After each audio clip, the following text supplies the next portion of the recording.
موضوع شروع ہو جائے گا باغ فتح کا. اچھا جی سر. ابھی آپ نے جو لیکچر دیا وہ میرا ایک دوست سن رہا تھا، تو انہوں نے ایک سوال مجھے یعنی کہ دیا کہ آپ سے پوچھوں. انہوں نے کہا کہ آپ نے ابھی بات کی ہے کہ ابو بکر جو ہے وہ اپنے والد کے بیچ جو ہے وہ وفادار نہیں رہے جی کیونکہ وہ سارا مال لے گئے تھے اور پتھر چھوڑ گئے تھے وہاں پہ. تو اس پہ انہوں نے آبجیکشن یہ لگایا کہ اللہ تعالیٰ نے قرآن پاک میں فرمایا کہ نبی پاک صلی اللہ علیہ وآلہ وسلم آپ کے ماں باپ سے زیادہ عزیز ہیں، اور اس وجہ سے انہوں نے اپنے والد کو اتنی اہمیت نہیں دی، رسول اللہ کو اہمیت دی ہے، تو اس وجہ سے ان کے لیے جو ہے وہ سارا مال لے کر گئے تھے. اس کے لیے حدیث میں نہیں ہے کہ یہ بات ان کی ہے نا. اگر میں اپنی طرف سے کچھ کہہ دوں کہ اس طرح نہیں ہوا اس طرح نہیں ہوا، وہ تو میرا تجزیہ ہے. جو میں نے نص روایت آپ کو دکھایا کہ اگر والدین آپ کا مشرک بھی ہے، جیسے ابن کثیر نے فرمایا وبالوالدین احسان ہے کہ والدین سے نیکی کرو. والدین اگر مشرک بھی ہیں اس کے ساتھ نیکی کرنا ہے. بخاری کا باب ہے باب صلۃ الوالد المشرک. والد اگر آپ کا مشرک بھی ہے اس کا صلہ کرو. تو رسول پاک صلی اللہ علیہ وآلہ وسلم نے جو ان کا ہجرت کا وقت ہے، انہوں نے جو اونٹنی بھی ابوبکر کے لیے تو اس کی قیمت ادا کیا. اس طرح نہیں تھا کہ ابوبکر کے پیسوں کی ضرورت ہے ان کو. وہ انہوں نے جو اونٹنی بھی لیا ہے وہ ابوبکر کو ان کے پیسے دیے ہیں. ٹھیک ہے نا. تو اگر یہ ان کا یہ کہنا کہ بھئی وہ پیسے سارے اس لیے لے گئے تھے کہ رسول پاک صلی اللہ علیہ وسلم پہ خرچ کریں، تو رسول پاک صلی اللہ علیہ وسلم نے کبھی کسی شخص سے اس طرح تقاضا نہیں کیا ہے، اور اسلام کا یہ حکم نہیں ہے کہ آپ کے جو صلہ رحم جو واجب ہے آپ پر، مثلا آپ کے گھر کے خرچے ہیں، آپ کے والد کے خرچے ہیں، آپ ان کو نہ دیں، ان کو آپ ان کے لیے پتھر چھوڑ دیں، اور آگے پیسہ آپ اسلام پہ خرچ کریں. بخاری میں ایک حدیث ہے الصدقۃ عن ظہر غنی، الصدقۃ عن ظہر غنی. نیکی کا جو پیسہ ہوتا ہے، صدقہ جو کیا جاتا ہے، یہ اس انسان خود امیر ہو، انسان کے پاس اپنے پیسے ہوں. اس طرح نہیں ہے کہ اگر خود پیسے ہی نہیں ہے تو وہ اس طرح کیا جائے.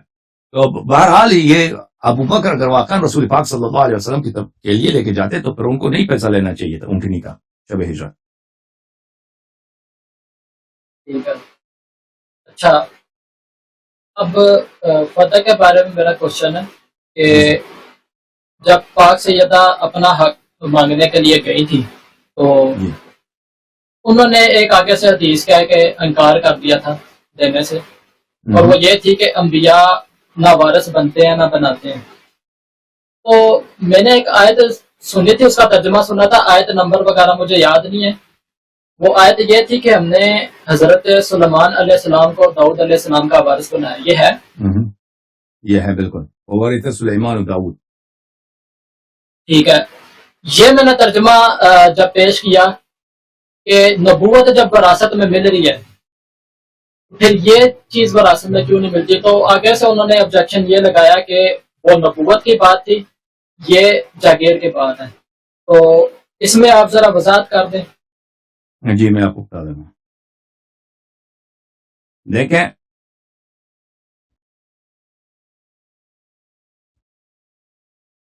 سورہ مبارکہ نمل کی آیت ہے، ملاحظہ فرمائے اعوذ باللہ من الشیطان الرجیم وورث سلیمان داؤد. سلیمان جو ہے وہ حضرت داؤد علیہ السلام کے صاحبزادے ہیں، وہ ان کے والد صاحب داؤد ہیں، وہ بھی پیغمبر ہیں، یہ ان کے بیٹے ہیں. وورث سلیمان داؤد. سلیمان علیہ السلام نے داؤد سے ان کو مال میں لیا، ورثے میں لیا. اگر کہتے ہیں کہ اس سے مراد نبوت ہے تو آپ کی خدمت میں عرض کرتے ہیں کہ یہ رسول پاک صلی اللہ علیہ وسلم نے فرمایا کہ میرے بعد قرآن اور اہل بیت علیہ السلام کی اتباع کرو، اور فرمایا کہ اہل بیت علیہ السلام کے تو قرآن سے الگ نہیں ہوں گے. تو ان کی تفسیر اس کے متعلق کیا ہے؟ میں جماعت مخالفین کی کتاب طبقات الکبریٰ جلد نمبر 2 سے آپ کو دکھا دیتا ہوں. یہاں پر صفحہ نمبر 315 میں حدیث ہے، بلیے جاءت فاطمہ الى ابی بکر تطلب میراثها سلام اللہ علیہا. حضرت زہرا سلام اللہ علیہا آئیں ابو بکر سے اپنا میراث مانگ رہی تھی. وجاء عباس بھی میراث مانگنے آئے تھے. وجاء معهما علی علیہ السلام بھی ساتھ آئے تھے. فقال ابو بکر قال رسول اللہ صلی اللہ علیہ وسلم لا نورث ما ترکنا صدقہ. تو ابو بکر نے کہا کہ رسول پاک صلی اللہ علیہ وسلم نے فرمایا کہ ہماری میراث نہیں ہوتی، ہمارا ترکہ صدقہ بن جاتا ہے. وما كان النبي يعول صلی اللہ علیہ وآلہ فعلیہ، جو نبی کریم صلی اللہ علیہ وسلم جن لوگوں کا خرچہ دیتے تھے تو میں وہ خرچہ دوں گا، لیکن میراث نہیں ملتی آپ لوگوں کو. فقال علی علیہ السلام، تو علی علیہ السلام نے اس وقت اس آیت کی تلاوت کیا، ورث سلیمان داؤد. تو جسم کے متعلق وہ علی علیہ السلام کے قرآن سے الگ نہیں ہوتے. اور آپ کی خدمت میں وہ حدیث میں دکھاؤں، ایک منٹ.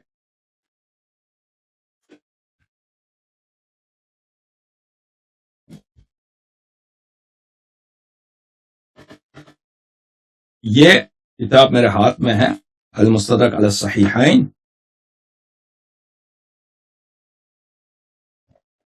یہ حدیث صحیح ہے، ذہبی نے بھی اس کی تصحیح کیا. اچھا، یہ ملاحظہ فرمائیے،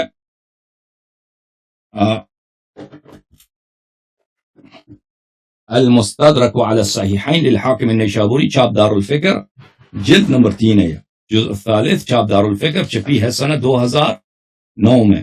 یہاں پر صفحہ نمبر 337 ہے. یہ حدیث ہے، آپ کی خدمت میں عرض کرتے ہیں. حدیث یہ ہے، ام سلمہ رضی اللہ تعالی عنہا سے روایت ہے کہ میں سمعت رسول اللہ صلی اللہ علیہ وسلم يقول علی مع القرآن والقرآن مع علی لن يتفرق حتى يرد علی الحوض. علی علیہ السلام قرآن کے ساتھ ہے، قرآن ان کے ساتھ ہے، وہ یہ دونوں ایک دوسرے سے الگ نہیں ہوں گے جب تک حوض کوثر پہ مجھے وارد نہیں ہوتے. حدیث صحیح الاسناد 4286 وافقہ الذہبی فی التلخیص صحیح. ذہبی نے بھی تلخیص مستدرک میں فرمایا کہ یہ حدیث صحیح ہے. تو وہ علی علیہ السلام جب ابوبکر نے یہ سنایا تو ان کے رد میں کیونکہ یہ سب میراث لینے آئے تھے، تو ابوبکر نے جب یہ سنایا تو انہوں نے کہا یہی آیت اس کو سنائی ہے، یعنی یہ حدیث صحیح نہیں ہو سکتی، اس لیے کہ یہ قرآن کے خلاف ہے. قرآن فرماتا ہے وہ ورث سلیمان داؤد، سلیمان علیہ السلام نے داؤد سے میراث میں لی. وقال زکریا نے فرمایا یرثنی ویرث من آل یعقوب، بلیے کہ اللہ مجھے ایک بیٹا دے دے کہ میرا وارث ہو اور آل یعقوب علیہ السلام سے بھی اس کو میراث ملے. قال ابو بکر هو هكذا وانت والله تعلم مثل ما اعلم. ابو بکر نے کہا حدیث یہی ہے کہ میں آپ کو سنا رہا ہوں اور آپ کو وہی پتا ہے جو مجھے پتا ہے. فقال علی علیہ السلام، علی علیہ السلام نے اس کے جواب میں کہا هذا کتاب اللہ ينطق، یہ اللہ کی کتاب ہے جو کہہ رہا ہے، اللہ کی کتاب ہے جو یہ کہہ رہا ہے. آپ کی خدمت میں عرض کریں، اور یہ حدیث صحیح بھی. اچھا، آپ کی خدمت میں ایک اور آپ کی خدمت میں عرض کریں کہ یہ وورث سلیمان داؤد کے متعلق آپ کی خدمت میں یہ کتاب تفسیر القرآن العظیم ابن کثیر کی تفسیر ہے. عفوا ابن ابی حاتم الرازی کی تفسیر ہے، تفسیر القرآن ابن ابی حاتم الرازی، چھاپ مکہ المکرمہ الریاض. یہاں پر آپ کی خدمت میں پیش ہے صفحہ نمبر 2854 میں وورث سلیمان داؤد. اس کے متعلق قتادہ سے حدیث نقل کرتے ہیں، ورث سلیمان داؤد ورث نبوتہ و ملکہ، کہ سلیمان علیہ السلام نے داؤد علیہ السلام سے ان کو ارث ملی ہے نبوت کی اور بادشاہت. اور بادشاہت مال دنیا ہے، بادشاہت دنیاوی چیز ہے، ٹھیک ہے، مال ہے.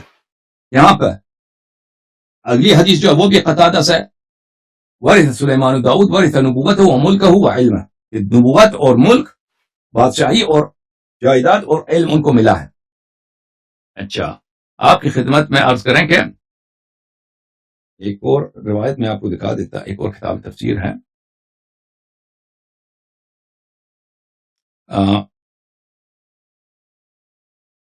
اچھا سمجھتا ہوں اتنا ہی کافی ہوگا جتنا میں نے دکھایا. مزید کوئی سوال ہے تو بسم اللہ کر. مزید سوال یہ کہ اس دن بھی آپ لائیو تھے، ایک لڑکا کال پہ تھا جو کال لیفٹ کر گیا تھا. اس میں میرے پاس الفاظ کی کمی ہے کہ مال غنیمت میں یہاں پہ استعمال کر رہا ہوں لفظ کہ وہ مال غنیمت جس پر جنگ کر کے گھوڑے دوڑا کے جو حاصل ہوتا ہے اس میں امت کا حصہ ہوتا ہے. لیکن یہ جو جاگیر تھی اس کے اوپر گھوڑے نہیں دوڑائے گئے، نہ جنگ لڑی گئی ہے، تو اس میں رسول اللہ کا حصہ ہے. یہ میں نے حدیثیں جو ہے نا یہ پڑھی ہے میں نے بخاری میں، اور ایک میں نے حدیث یہ پڑھی تھی میرے پاس، شاید اس کا اسکرین شاٹ ہو. اس میں یہ تھا کہ یہ خالص رسول اللہ کی ہے جی بالکل یہ جو جاگیر تھی، ٹھیک ہے. جی. اور اس سے آگے انہوں نے یہ لکھا ہوا ہے کہ یہ جو جاگیر ہے نا یہ میں امت کے حوالے کر رہا ہوں. اس طرح کی کوئی ہے نہیں حدیث وغیرہ؟ نہیں، ہمارے پاس جو ہے جو مخالفین کی طرف سے اور ہماری طرف سے، ابو بکر نے بھی نہیں کہا تھا کہ انہوں نے امت کے حوالے کیا نا. ابو بکر نے بھی انکار نہیں کیا کہ ان کا ملک ہے، انہوں نے کہا کہ یہ اس کی میراث نہیں ہوتی. انہوں نے یہ ادعا نہیں کیا کہ انہوں نے امت کو دیا ہے. ہاں بالکل، ابو بکر نے ادعا نہیں کیا تھا کہ یہ امت کو نہیں ملتی، اور معاف کیجیے گا کہ یہ امت کو انہوں نے دیا تھا. انہوں نے ادعا کیا تھا کہ یہ پیغمبر صلی اللہ علیہ وسلم کا ذاتی مال ہے اور ان کی میراث نہیں ہوتی، تو یہ کس کے لیے، یہ تو بعد میں جو خلیفہ آئے گا اس کو ملے گا، کیونکہ یہ ان کی میراث تو ہوتی نہیں ہے. ہاں جی.